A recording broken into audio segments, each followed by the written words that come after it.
Welcome to the Great White North, aka Canadian Corner. How's it going, eh? Bob McKenzie, this is my brother Doug. Today our topic is dog scoops. What's up, Aaron? Right here, Canadian Looney. It would seem that our fake and phony Prime Minister, this Mark Carney clown, has a lot of things he's trying to hide from Canadians. These conservatives are going to expose you. Pierre Poilievre, Andrew Scheer, Melissa Lantsman, Jos Raj Halan, Larry Rock. My goodness, there's such a long list. Michael Cooper, Garnet Genu, Michael Barrett. You're gonna get nailed. Michelle Ferreri, Michelle Rempel-Garner. Like, the list goes on and on. You will be exposed, Mark Carney. You can no longer hide your tricks and tactics from Canadian, you stupid banker. Go. Like, here. We'll kick it off with Pierre Poilievre. We're going to follow it up with Andrew Scheer, and then we're going to, seal that coffin. We're going to nail the pins in so that Carney can't get out.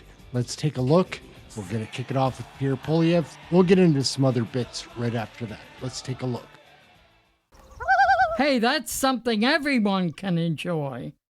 I was asking the gentleman, who's a very informed journalist, whether he knows what Mark Carney's investments are. And he said, no, that's not his fault. That's Mr. Carney's fault. I just point out that it's incredible that even the journalists who follow this stuff very carefully do not know all the conflicts that Mr. Carney admits that he has. Now, he claims that somehow this money gets funneled through a Bermuda tax haven only to come back to Canada. Well, why wouldn't he just leave it in Canada in the first place? If it were going to be taxed in Canada, he wouldn't need to funnel it through Bermuda. I don't know. How many of you funnel your investments through Bermuda before you bring them back to pay taxes? I think the answer is zero. And so Mr. Carney makes these workers who are struggling to pay their bills pay full taxes in Canada, while he ships his investments off to Bermuda to dodge his obligations to this country. That's money that should be going in tax revenue to fund our schools and our hospitals, but instead it's going to pad the pockets of millionaires and billionaires like him. He thinks that taxes are just for the little people, not for big shot bankers like him. This is exactly the wrong kind of experience we need in a prime minister, and the worst kinds of conflicts of interest he will use. He says, by the way, he says he knows how the world works.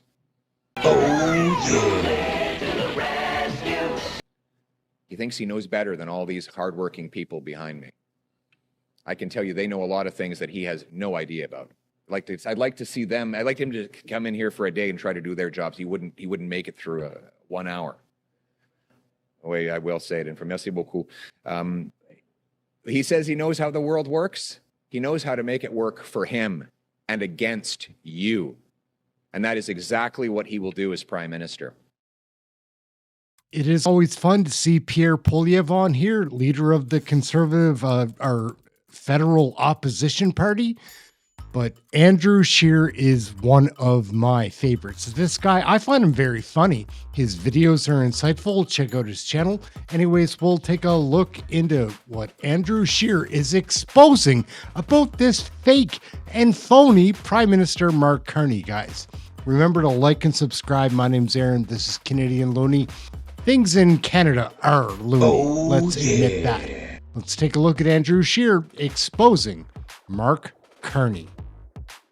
Bombshell news today. For years, Mark Carney's company, Brookfield Asset Management, has been accused of using offshore tax havens and accounting tricks just to avoid paying taxes in Canada. In June 2023, Brookfield Asset Management came under international scrutiny for its tax practices, including offshore accounts in Bermuda. A report by the Center for International Corporate Tax Accountability and Research alleged that Brookfield consistently pays low tax rates by leveraging global tax havens, including the tiny island territory of Bermuda. But can Mark Carney be blamed for that? Well, apparently yes. This morning, CBC released a report outlining the complex offshore tax structure that Carney used to help investors avoid paying taxes in Canada. While Mark Carney was at Brookfield, he personally managed $25 billion in assets across two major funds, the Global Transition Fund 1 and Global Transition Fund 2. Where did Carney decide to register these funds? You guessed it, the notorious tax haven, Bermuda. So, why Bermuda? Well, according to the accounting firm KPMG, in Bermuda, there is no income tax, there's no capital gains tax, no dividend tax, and no withholding tax. This makes it one of the most attractive tax havens in the world. In total, Carney's company registered 44 limited partnerships in Bermuda for investors in these funds. This is Mark Carney and his uber-rich, powerful friends at Brookfield working hard to pay as little tax as possible in Canada. The utter hypocrisy of this Liberal Party that ran around calling small business owners and farmers tax cheats is led by a guy who put so much effort into moving money out of Canada, all to avoid paying taxes. Maybe that's why Mark Carney wants a shadow carbon tax, to make you pay for all the taxes he skipped out on. You know, the taxes that pay for things like healthcare, education, support for seniors and the needy, police, and national defense. Mark Carney wants you to believe that he cares, but he won't put his money where his mouth is. And Carney refuses to answer questions about his time at Brookfield because he doesn't want you to know the truth. Here's what his campaign told the CBC, quote, "A spokesperson for the Liberal Party refused to answer questions about Carney's activities at Brookfield or whether he had assets in tax havens before they were placed in a blind trust."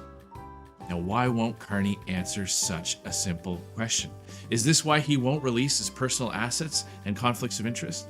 How many other secrets does Mark Carney have? Mark Carney is the most conflicted and compromised prime minister in history. He needs to come clean, release his finances and conflicts of interest so Canadians can decide for themselves. All right, we're going to wrap up here with Mark Carney exposing himself to Canadians in a very lewd way. It's showing his true character, which is lame, man. Like, I'm so sick of Mark Carney already. I don't know this guy. If I saw him at the grocery store, I'd keep on walking.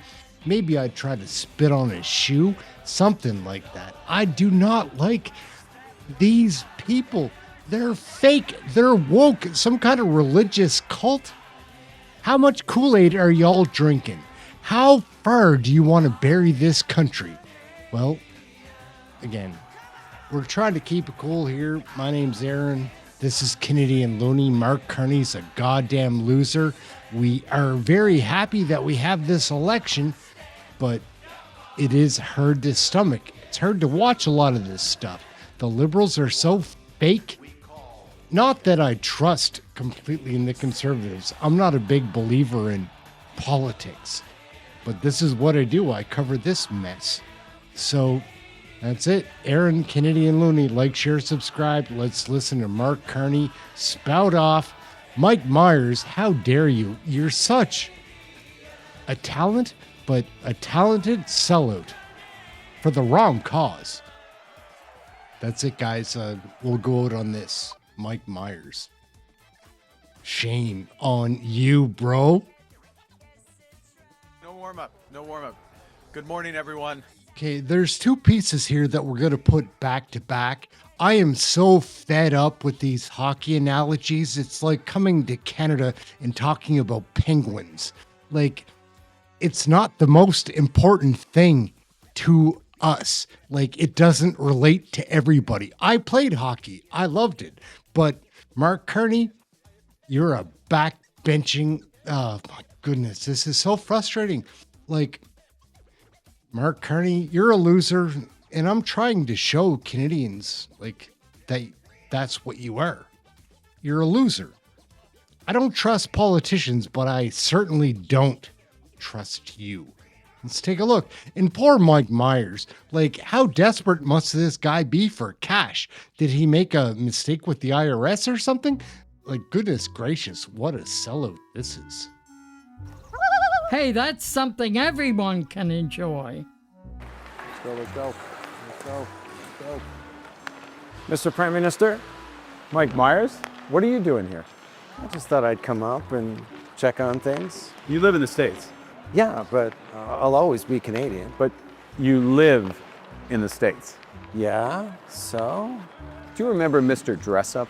The children's show on CBC? What were the names of Mr. Dressup's two puppet friends? Casey and Finnegan? Bud the Spud? Howie, Meeker? capital of Saskatchewan, Regina? tragically. Pip? You're a defenseman defending a 2-on-1. What do you do? Take away the pass, obviously. What are the 2 seasons in Toronto? Winter and construction? Wow. You really are Canadian. Yeah. But let me ask you, Mr. Prime Minister, will there always be a Canada? There will always be a Canada. All right, elbows up. Elbows up. Please. This is what I can't stand in the Yeah. world. And we're the country that stands up to bullies. Yeah. And I hope, and I know that you will, but I hope we continue to be the good guys. What does Canada mean to you? Like, how does it? Canada means everything. I wouldn't be anything without Canada. The Canadian taxpayers subsidized our housing, gave me a fantastic high school. They had a television studio. You get that education. Yeah. You get that perspective. Yeah. I mean, you're talented, but you get the opportunity to express that talent. I mean, you are talented. Yeah, well, thank you. That's very kind. No, I got to I mean, work I at think this- you're gonna do big things. I hope so. Thank you. That's very nice. No, but I worked at the CBC. In fact, I didn't know that. Yeah, Okay. I did. Do you think we should get rid of the CBC? No, Because there's a guy we who should says keep we the should just get rid of the CBC. CBC. Okay, That let's guy's see. wrong. He's wrong. No, no. But this thing about still being Canadian and Yeah. always being Canadian, and it's about values. It's about an attitude. You know, the attachment to this country that gave you these opportunities, gave me tremendous opportunities. Right. Obviously. Going anywhere in the world and people find out you're Canadian, you're the good guy. Yeah. And sometimes you got to get those elbows up. Yeah. But only for as long as They it is just- necessary, and then you go back. I've always said that nobody should confuse Canadians' kindness with weakness. Yeah. You know? Exactly. Yeah. And that's why I want to endorse you, by the way, because I think you're fantastic, and I think you're going to do great things, and you're going to protect Canada, and I think you're. Well, it sounds like damning with faint praise, but I think you're reasonable, and I think the world needs more. You know what? Grown-ups. We need more adults, dude.